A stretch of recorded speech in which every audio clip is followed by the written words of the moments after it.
morning, students. A warm welcome to my students and a very warm welcome to everybody. So, the name of my channel is Learn with PR.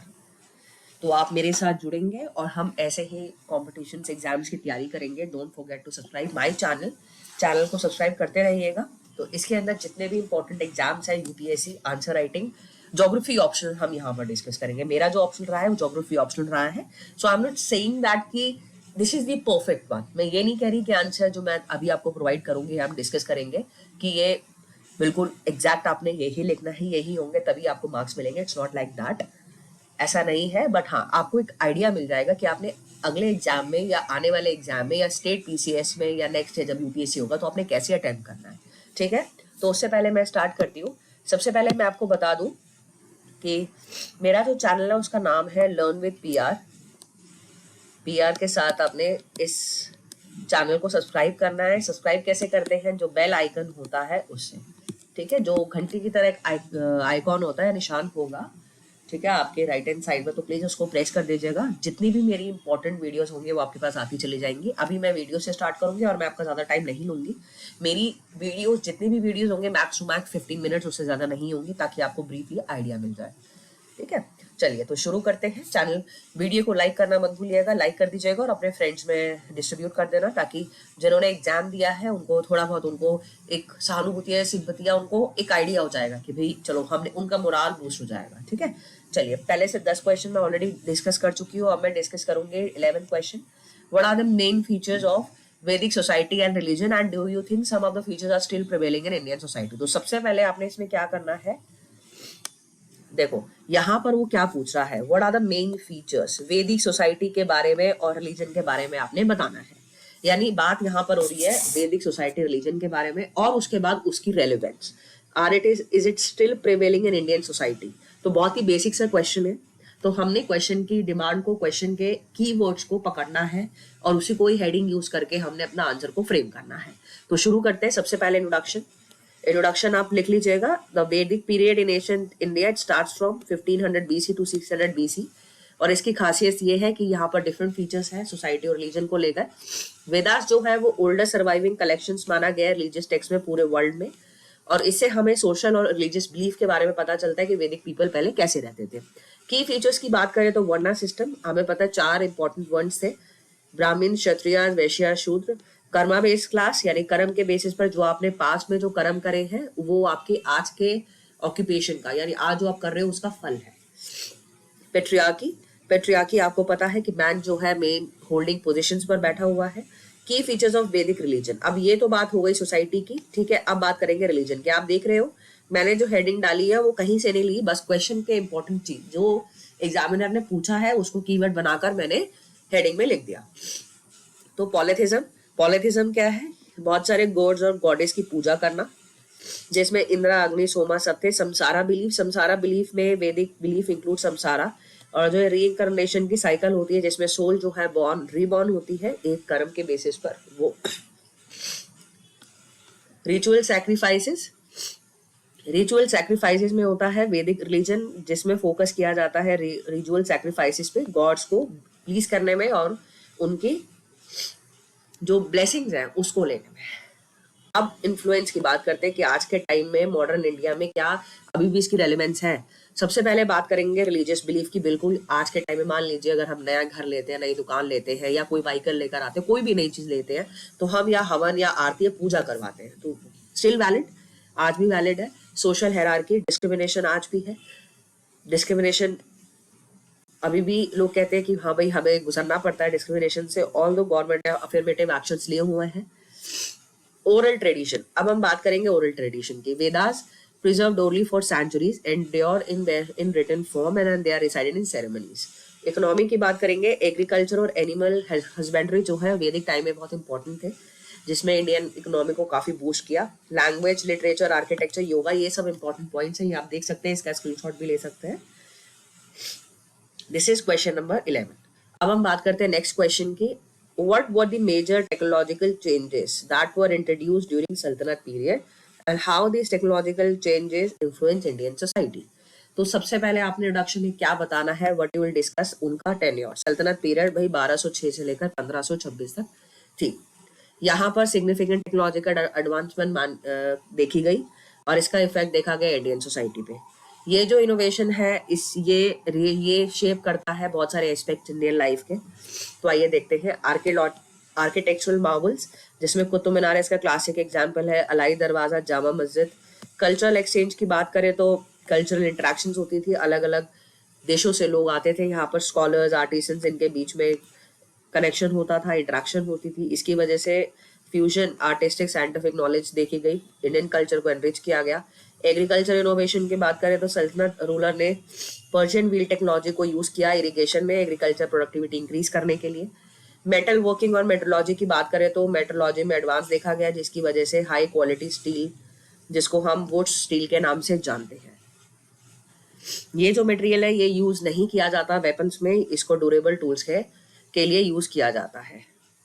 Question number 13, how did colonial rule affect the tribals in India and what was the tribal response to the colonial operations. यानी ये हम discuss करेंगे कि colonial rule को कैसे affect किया tribals को, यानी ब्रिटिशर्स ने ऐसी उनकी क्या पॉलिसी थी जिससे tribals were affected, they are affected. So we are going to discuss this particular part first. और उसके बाद ट्राइबल ने इन रिटालिएशन कैसे ब्रिटिशर्स को जवाब दिया, किस चीज की वजह से। तो आइए देखते हैं। इंट्रोडक्शन आप लिख देंगे 2-3 लाइन्स में मैक्सिमम। सबसे पहले loss of resources, forest act mention कर देना। देन फोर्स लेबर, जबरदस्ती काम करवाया जाता था फोर्स लेबर से। कल्चरल इरोजन यानी ऑब्वियसली जो ब्रिटिशर्स थे वो अपने इंटरेस्ट को, अपने कल्चर को, अपनी चीज़ों को, एजुकेशन को ज़्यादा तवज्जो देते थे। तो उनको ये लगता था कि हमारा ही सब कुछ, सुपीरियरिटी कॉम्प्लेक्स की वजह से उनको था कि सब कुछ हमारा नंबर 1 है। तो इसी वजह से जो ट्राइबल ग्रुप से जो अपने आप को सन ऑफ सॉइल, उनको हम सन ऑफ सॉइल भी मानते हैं, तो उनको ये लगता था कहीं ना कहीं हमारी सभ्यता, हमारी संस्कृति छीनी जा रही है। ठीक है। Improved access to education and health care. अब ट्राइबल का क्या रिस्पॉन्स था, रिबेलियन एंड अपराइजिंग, इसको याद करना मत भूलिएगा। There are around 25 to 30 rebellion और uprisings, you are suppose to learn them. तो उसमें संथल रिबेलियन था 1855-86 से, बिरसा मुंडा रिबेलियन था 1899 से 1900 तक, जो कि मेजर ट्राइबल अपराइजिंग्स थे, जिन्होंने फोकस किया था लैंड एलिनेशन और इम्पोजिशन ऑफ कॉलोनियल लॉस। ये भाई हम ये नहीं होने देंगे, ट्राइबल राइट्स को छीना जा रहा था, हम कल्चर प्रिजर्व करके रहेंगे। और लैंड एलिनेशन यानी हम लैंड किसी एलियन को नहीं देंगे, एलियन यहाँ पर फॉरेनर्स मतलब ब्रिटिशर्स।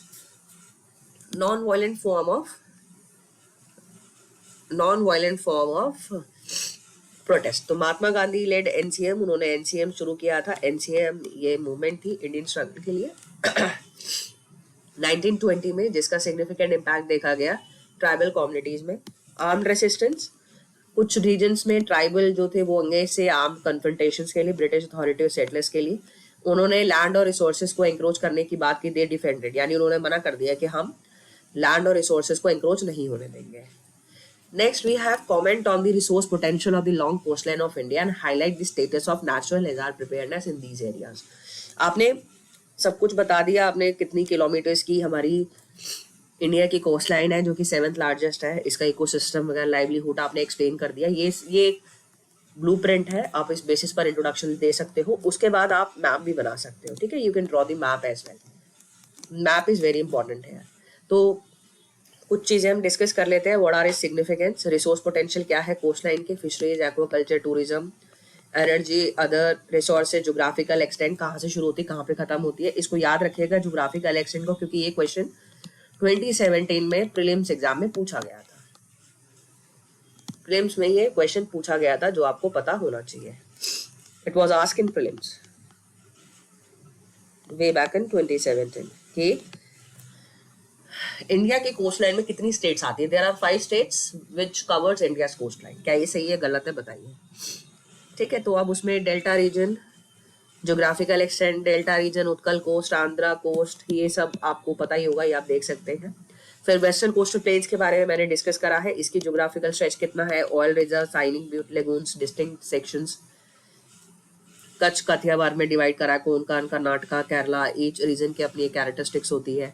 फिर हम बात करेंगे प्रिपेयरनेस ऑफ इंडिया, यानी इंडिया ने कैसे प्रिपेयर किया अपने आप को अगर कोई डिजास्टर होता है उससे प्रिपेयर करने के लिए। तो यहाँ पर सबसे पहले हमें पता होना चाहिए कि इंडिया के कोस्ट लाइन पर कौन कौन से डिजास्टर्स आते हैं, हैजार्ड्स आते हैं, साइक्लोन। उससे मैनेजमेंट के लिए हमने एक प्रिपेयरनेस डेवलप किया। सुनामी, फ्लड आता है, इरोजन, कोस्टल इरोजन होती है। अब गवर्नमेंट ने क्या क्या इनिशिएटिव लिए हैं कोस्टल रीजन्स के लिए, एनडीएमए बना दिया, कोस्टल रेगुलेशन जोन पॉलिसीज बना दी, साइक्लोनिक प्रिपेयरनेस प्रोग्राम्स बना दिए, सुनामी वार्निंग सिस्टम बना दिया। Then we have next question 15 is identify and discuss the factors which are responsible for diversity of natural vegetation, यानी इसमें आपको फैक्टर्स बताना है जो कि किसके लिए रिस्पॉन्सिबल है, नेचुरल वेजिटेशन की डाइवर्सिटी के लिए। सबसे पहले मैंने आपको पहले भी बताया था, use keywords from questions, they will act as heading in your answer. अब ये हेडिंग बन गया हमारा इस आंसर के सब पार्ट का। तो ये डाइवर्सिटी यानी ये जो फैक्टर्स है, कौन से फैक्टर्स है जो डाइवर्सिटी को इंक्रीज करते हैं। फिर उसके बाद हम सिग्निफिकेंस की बात करेंगे। तो इसमें ज्योग्राफिकल फैक्टर्स, ज्योग्राफिकल वेरिएशंस आप देख सकते हो यहाँ पे डिफरेंट टाइप्स के मल्टीपल क्लाइमेटिक जोन्स हैं। जैसे वेस्टर्न घाट्स की बात करें तो 250 सेंटीमीटर बारिश होती है, थार डेजर्ट में बहुत कम, और इसकी वजह से एरिड डेजर्ट बनता है वहां पे। Climate diversity, then we have altitude, topography, monsoonal rainfall, ये सब इंपॉर्टेंट फैक्टर्स है जिसकी वजह से हमारे इंडिया में बहुत अलग अलग टाइप्स की डाइवर्स नेचुरल वेजिटेशन है। अब इसके सिग्निफिकेंस की बात करेंगे। बायोडाइवर्सिटी हॉटस्पॉट्स, वेस्टर्न घाट्स में बहुत सारे ऐसे प्लांट्स एनिमल्स हैं जो एंडेमिक है, यानी एंडेमिक का मतलब सिर्फ और सिर्फ वेस्टर्न घाट्स में ही पाए जाते हैं। Tourism economy, local economy tourism को बूस्ट करता है। कंजर्वेशन बेस्ड इको टूरिज्म से लोकल कम्युनिटी की इनकम जनरेट होती है। जैसे पेरियार टाइगर रिजर्व की बात करें, यहाँ पर बहुत सारे टूरिस्ट विजिट करते हैं जिससे लोकल कम्युनिटी की इकोनॉमी इंक्रीज होती है और एम्प्लॉयमेंट अपॉर्चुनिटी मिलती है। Then we have the question from human development, ध्यान से पढ़िएगा। Why did human development fail to keep pace with economic development in India? ऐसा क्या है कि ह्यूमन डेवलपमेंट जो है वो इकोनॉमिक डेवलपमेंट के साथ पेस नहीं कर पाया, मतलब दोनों की रेस में इकोनॉमिक डेवलपमेंट आगे निकल गया, ये आगे निकल गया, ये पीछे रह गया, ऐसा क्यों? सबसे पहले 4 पिलर आप डिस्कस कर लेना, productivity, equity, sustainability and empowerment. ये 4 पिलर है। उससे पहले आपने ह्यूमन डेवलपमेंट के बारे में बता दिए कि ये प्रोसेस है जिससे हम वेलबींग की इंप्रूवमेंट और इंडिविजुअल और कम्युनिटी की क्वालिटी ऑफ लाइफ को इंप्रूव करने की बात करते हैं। अब ह्यूमन डेवलपमेंट क्यों फेल हुआ इकोनॉमिक डेवलपमेंट में? सबसे पहला इनकम इनइक्वालिटी। इकोनॉमिक ग्रोथ से कुछ लोगों का भला हुआ, यानी जो ऑलरेडी ही प्रॉस्परस सेक्शंस हैं वो ही आगे बढ़ते चले गए। इससे क्या हुआ? अनइक्वल डिस्ट्रीब्यूशन और गैप बढ़ता चला गया। वेल्थ जो है कुछ ही लोगों के हाथ में रह गई। Educational and health care challenges, उसमें unequal access, high drop out rates, यानी लोग ज्यादा से ज्यादा ड्रॉप आउट यानी स्कूलिंग पूरी नहीं कर रहे हैं। अनइक्वल एक्सेस, बहुत से लोगों के पास एक्सेसिबिलिटी नहीं है। Rural areas often lack quality education, वहां पर क्वालिटी एजुकेशन नहीं है। हेल्थ केयर फैसिलिटी भी खराब है और इससे ह्यूमन कैपिटल डेवलपमेंट लिमिटेड है। Then we have environment and resource concentration, तो उसमें सबसे पहले रिसोर्स डिप्लीशन आता है। रिसोर्स डिप्लीशन मतलब because of increasing population, see the population is increasing.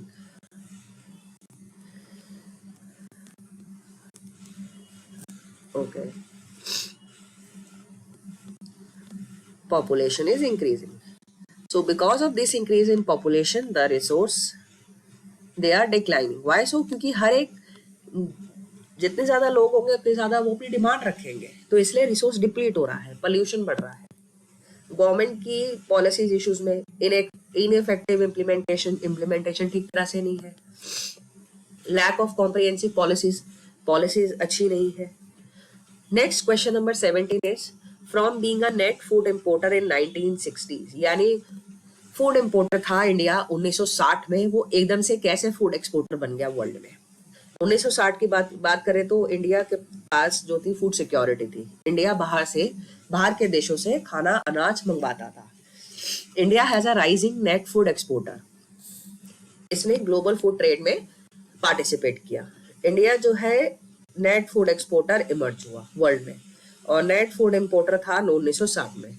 कुछ फैक्टर्स हैं जैसे ग्रीन रेवोल्यूशन। ग्रीन रेवोल्यूशन जो है वो एग्रीकल्चर रिफॉर्म की सीरीज है जो कि इंडिया में 1960s और 70s में आया था। ये जो रिफॉर्म है ये these reforms led to the increased yields of crops such as wheat and rice, और इसकी वजह से फूड इंपोर्ट और इंक्रीज फूड एक्सपोर्ट हुआ था।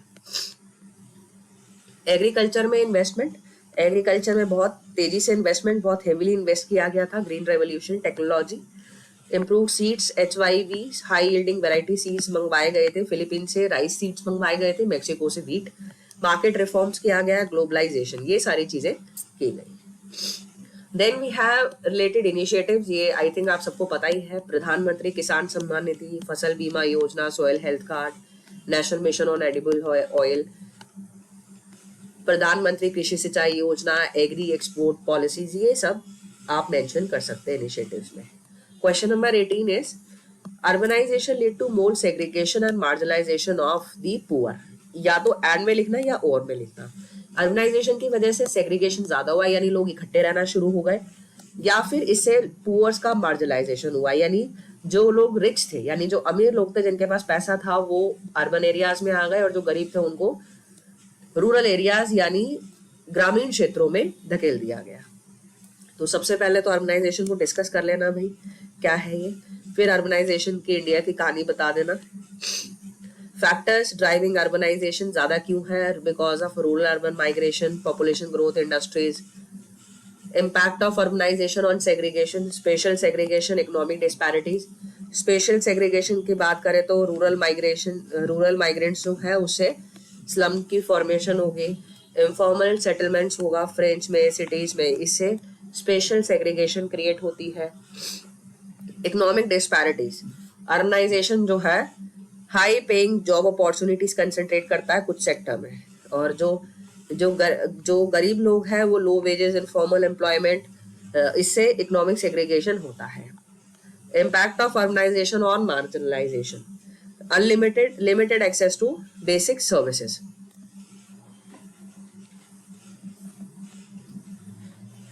अर्बनाइजेशन जो है एसेंशियल सर्विसेज की अवेलेबिलिटी से, जैसे हेल्थ केयर, एजुकेशन, पुअर को, गरीब जो होता है, गरीब कहाँ जाएगा? गवर्नमेंट स्कूल्स, गवर्नमेंट हॉस्पिटल्स, क्योंकि प्राइवेट स्कूल्स हॉस्पिटल्स वो अफोर्ड नहीं कर पाएगा।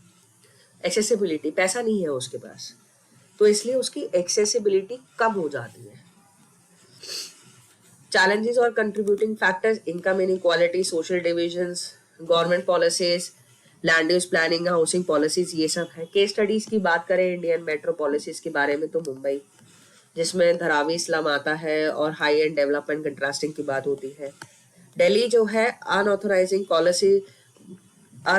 कॉलोनीज और इश्यूज जो कि रिलेटेड है पॉलिटिकल रिप्रेजेंटेशन से, और इससे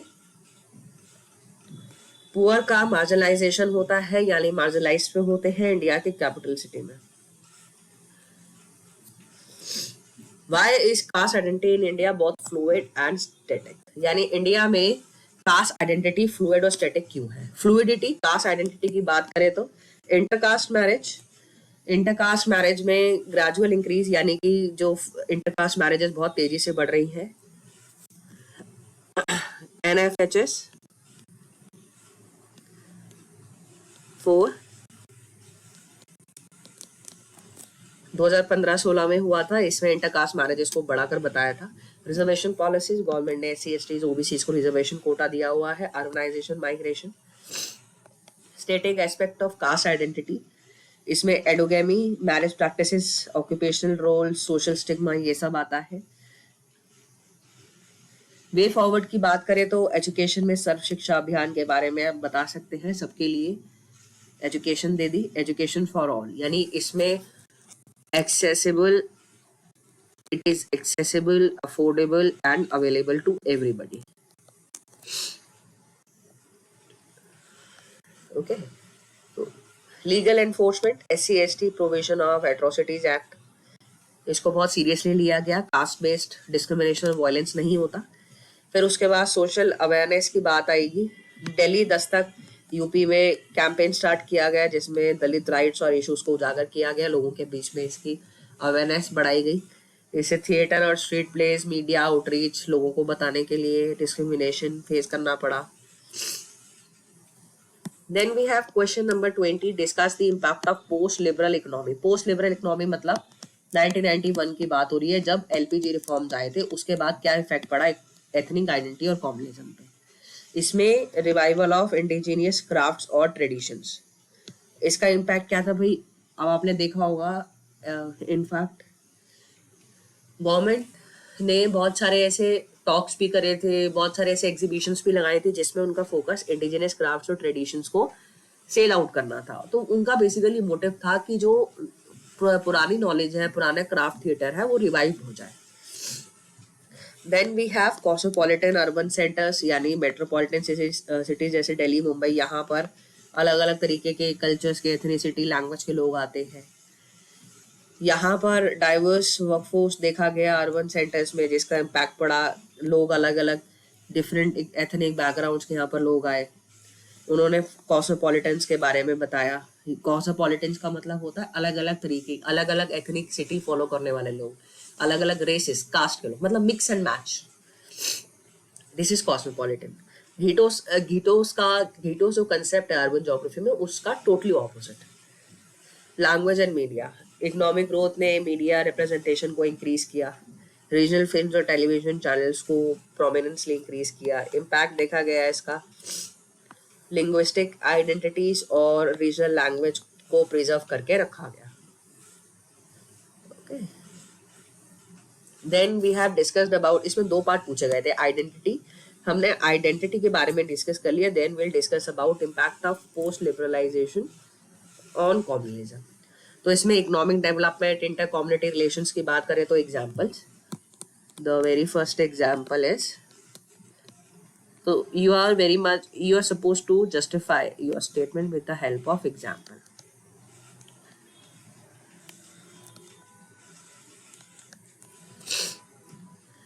एग्जाम्पल, इकोनॉमिक डेवलपमेंट प्रोजेक्ट्स जो है उन्होंने कॉपरेशन को इंकरेज किया।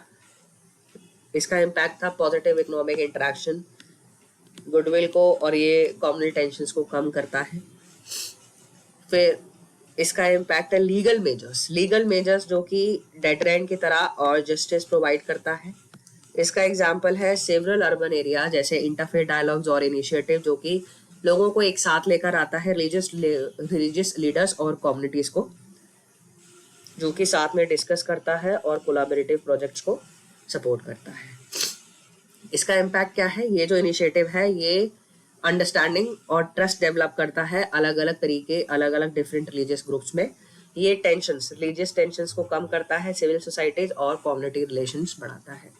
इसका एग्जाम्पल है, यानी जो सिविल सोसाइटी ऑर्गेनाइजेशन का जो रोल है वो कॉमनल हार्मनी और प्रमोटिंग इंक्लूसिविटी से निकला हुआ है।